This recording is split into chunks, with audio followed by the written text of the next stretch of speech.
कुलदीप वत्स। धन्यवाद speaker sir. जैसे मंत्री जी ने बताया, ये वास्तव में कोई पॉलिटिकल मुद्दा नहीं है। ये पूरे हमारे एक भविष्य का है, चाहे युवाओं की बात हो, चाहे बुजुर्ग की बात हो, चाहे हमारे किसान की बात हो, हर उस वर्ग की बात है। मंत्री जी ने 2-3 बात कही, मैं उन बातों से सहमत हूं। आपने कहा पॉलीथीन, मैं स्पीकर सर पॉलीथीन के साथ साथ जो गुटखा बनता है, गुटखे की जो थैलियां होती हैं, छोटी छोटी पाउच होते हैं, और वो सबसे गंभीर वो भी है, उस पर भी बैन लगाया जाए।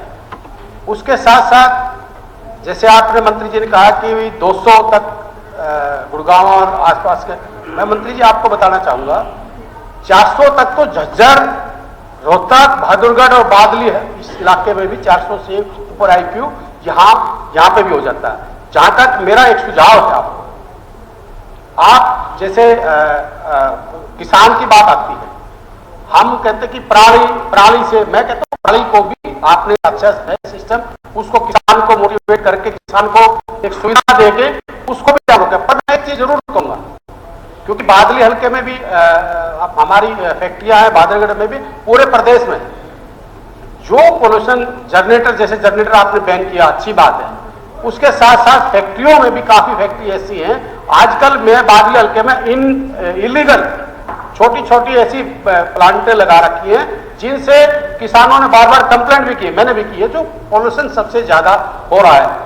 तीसरा सुझाव, जो गाड़ियां डस्ट की, मिट्टी की, ये जो जाती है, इनको बिल्कुल कवर होना चाहिए। ये सबसे ज्यादा, ये भी पोल्यूशन का एक माध्यम है, जहां किसान के लिए आप बात करते हो, क्योंकि किसान अकेले को आप हर बार, मैं इस बात से बड़ा पीड़ा होती है कि हर बार हम किसान को दोषी मानते कि किसान की वजह से, पराली की वजह से। नहीं सर, ये नहीं है। किसान, मैं मानता हूं थोड़े बहुत हैं जो पराली फूकते हैं, और हमारे इधर झज्जर इधर से कोई नहीं, बल्कि पंजाब की तरफ से ज्यादा परालियों का है। हरियाणा का किसान, उसको आप सुविधा दें, अच्छी सुविधा दें, पर किसान को हर बार मंत्री जी हम अगर दोषी माने स्पीकर सर, तो वो कहीं ना कहीं हमारे चुने हुए सदस्यों पे भी ये प्रश्न चिन्ह है। हम सभी किसान के बेटे हैं। मैं एक सुझाव और दे रहा था, जैसे हमारे अधिकारी, मैं किसी अधिकारी की कंप्लेंट नहीं करता, पर मंत्री जी, स्पीकर सर, मैं मंत्री जी से रिक्वेस्ट करूंगा कि थोड़ा सा जेब की तरफ ध्यान ना देके जनता की तरफ ध्यान दें। और मैंने आपको एक चीज उदाहरण भी दिया था कि स्पीकर सर, बड़ी विडंबना, जब कोई दोषी है, मैं कहता हूं हर उस दोषी को सजा मिलनी चाहिए, जिससे जो हमारे व्यवस्था के साथ, हमारे कानून के साथ जो खिलवाड़ करता है, उसको कभी भी नहीं बख्शना चाहिए। पर उसको भी नहीं बख्शना चाहिए जो किसी की, सपोज करो दोस्त बनता है 1 रुपए का, अगर उससे 10 रुपए ले लेते हैं, मैंने लेटर में, मैंने चेयरमैन साहब को भी दिया है और मंत्री जी को भी दिया है, तो ऐसे अधिकारियों को भी हमने नकेल कसनी पड़ेगी जो पोल्यूशन को बढ़ावा दिलाते हैं। मैं किसी सदस्य का नाम नहीं लेना चाहता, हमारे सदस्यों को भी पारिवारिक है। तो मैं एक चीज कहना चाहूंगा कि इस चीज पे हमने अधिकारियों को विशेषकर इस बात पर हमने फोकस करना पड़ेगा। आप, मैं एक लास्ट में सिर्फ एक चीज और कह रहा था सर, मैं मंत्री जी से और आपके माध्यम से मुख्यमंत्री जी से पूछना चाहूंगा, जैसे आपने पराली के लिए जो आपने कंपनसेशन देने की बात की है, क्या उनको आपने शायद 5,000 या 7,000 रुपए की बात है, क्या उस किसान को कोई अच्छा सा अमाउंट देंगे? क्या हमारे ऐसी कोई ध्यान में है कि कोई और थोड़ा सा अमाउंट दिया जाए, जो किसान एक आधा जो पराली को जलाता है वो ना जलाए? मैं इस बारे में भी आपके माध्यम से मुख्यमंत्री से पूछना चाहता हूं। नहीं, वो पोल्यूशन से जुड़ा, पोल्यूशन हर कई कारण से।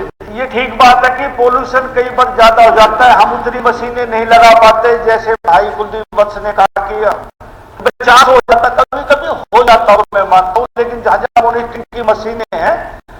लेकिन जो इसने भाई ने कहा ना, तो हमने टैडी ने एक अभी 2018 में एक एयर पोल्यूशन के सोर्स जानने के लिए कोशिश करी कि पोल्यूशन कौन कौन फैलाता है, तो उसमें पता चला कि 20% इंडस्ट्री पोल्यूशन करती है, 20% ट्रांसपोर्ट करता है, 35% रोड डस्ट से आता है और 10% कृषि और 6 अन्य सोर्सों से डस्ट पैदा होता है।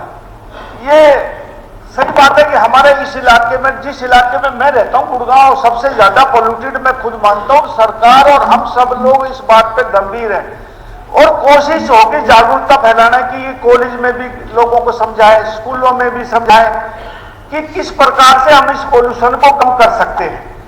सिर्फ उद्योगों को बंद करने से कि उद्योग बंद हो जाए, मैं मानता हूं पोल्यूशन होता है, लेकिन बंद करने से कोई समाधान नहीं है।